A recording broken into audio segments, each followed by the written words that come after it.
Hi hello నమస్తే అస్సలాము అలైకుం welcome to our channel. నేను మీ సైదు అండి. అందరూ ఎలా ఉన్నారు? నేనైతే చాలా బాగున్నాను. ఈరోజు ఏంటంటే ఏదైనా ఫ్రై రెసిపీ చేసుకుందాము లంచ్లోకి అని అనుకున్నామండి. అందుకే వెజిటేబుల్స్ ఏమున్నాయని చూస్తే దొండకాయలు బెండకాయలు ఉన్నాయి. దొండకాయలు ఫ్రై చేసుకుందాము కొబ్బరి వేసుకొని అని చెప్పి అన్నారు అత్తయ్య గారు. సో దొండకాయ ఫ్రై ఎలా చేసుకోవాలి ఏంటనేది మొత్తం కూడా వీడియో అప్లోడ్ చేశాను. సో నా వీడియో స్కిప్ చేయకుండా చివరి వరకు చూడండి. నా వీడియో నచ్చినట్లయితే లైక్ చేయండి, షేర్ చేయండి, సబ్స్క్రైబ్ చేసుకోండి. అంతకంటే ముందు నా ఛానల్ అయితే సబ్స్క్రైబ్ చేసుకున్నాక పక్కన బెల్ అయితే క్లిక్ చేయండి. క్లిక్ చేస్తే నా వీడియోస్ అన్నీ కూడా నోటిఫికేషన్ రూపంలో మీ సెల్లోకి అయితే వస్తాయి. సో లేట్ చేయకుండా నేను వీడియోలోకి అయితే వెళ్ళిపోదామండి. దొండకాయ ఫ్రైకి ఎలా చేసుకోవాలి ఏంటి ప్రిపరేషన్ అంతా కూడా చివరి వరకు కూడా స్కిప్ చేయకుండా చూడండి. సో వీడియోలోకి వెళ్ళిపోదాం. చలో. మూగుడు పై మీద పెట్టుకున్నామండి. ఆయిల్ వేసుకున్నాము. ఫ్రైకి సరిపడేంత ఆయిల్ ఎక్కువే పడుతుంది. ఆయిల్ హీట్ అయ్యాక పోపు దినుసులు వేసుకోవాలి.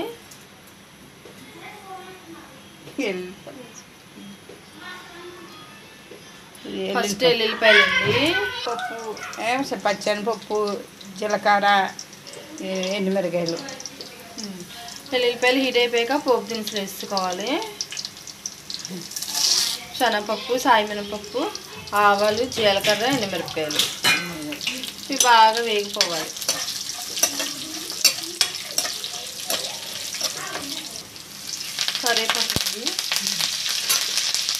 కరివేపాకు కూడా వేసుకొని బాగా నూనెలో వేసుకున్నాం. ఉల్లిపాయలు, 2 పచ్చిమిరపకాయలు ఇవి కూడా బాగా వేగిపోవాలి.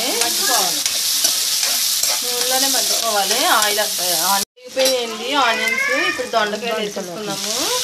దొండకాయలు కూడా ఆయిల్లో బాగా మగ్గిపోవాలి. దొండకాయలు వేసుకున్నాక కొంచెం ఉప్పు,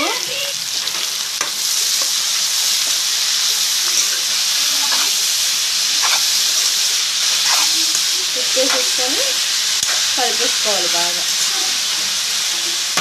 బాగా మగ్గాక ఒక 5 నిమిషాలు మగ్గిపోతే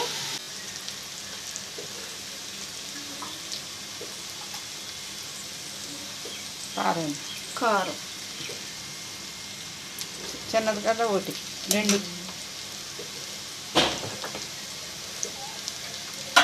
కారం పసుపు వేసుకున్నాక బాగా కలిపేసుకోవాలి.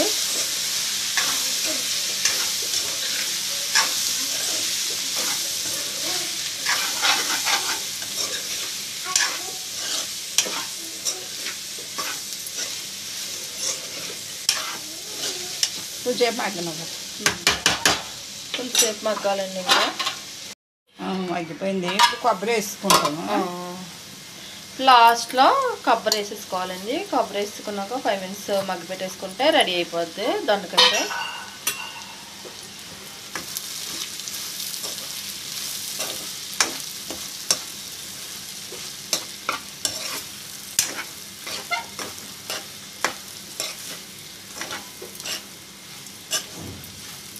కొబ్బరి కోరేసి శుభ్రంగాని ఒక కొబ్బరికాయ తీసుకున్నారా?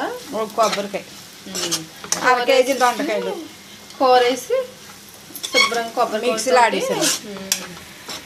ఇందులో వేసేది దొండకాయలో ఇది కూడా బాగా ఫ్రై అయిపోవాలి.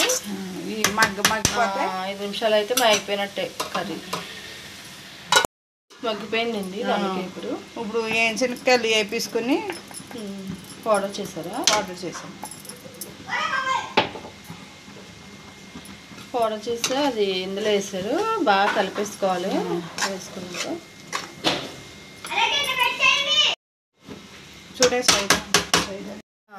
అయిపోయిందండి. అంతే అండి. స్టవ్ ఆఫ్ చేసుకోవడమే. దొండకాయ ఫ్రై రెడీ అయిపోయింది. స్టవ్ ఆఫ్ చేసుకుంటే అయిపోయింది. చూసారు కదండి, దొండకాయ ఫ్రై చాలా టేస్టీగా ఉంటుందండి. పచ్చి కొబ్బరి వేసుకోవడం వల్ల. ఇలా ఎవరైనా ట్రై చేయకపోతే కనుక ఖచ్చితంగా ట్రై చేయండి. ట్రై చేసి టేస్ట్ అయితే ఎలా వచ్చిందో నాకు కామెంట్లో పెట్టండి. మళ్ళీ నెక్స్ట్ వీడియోలో కలుద్దాం. Bye bye, see you tomorrow.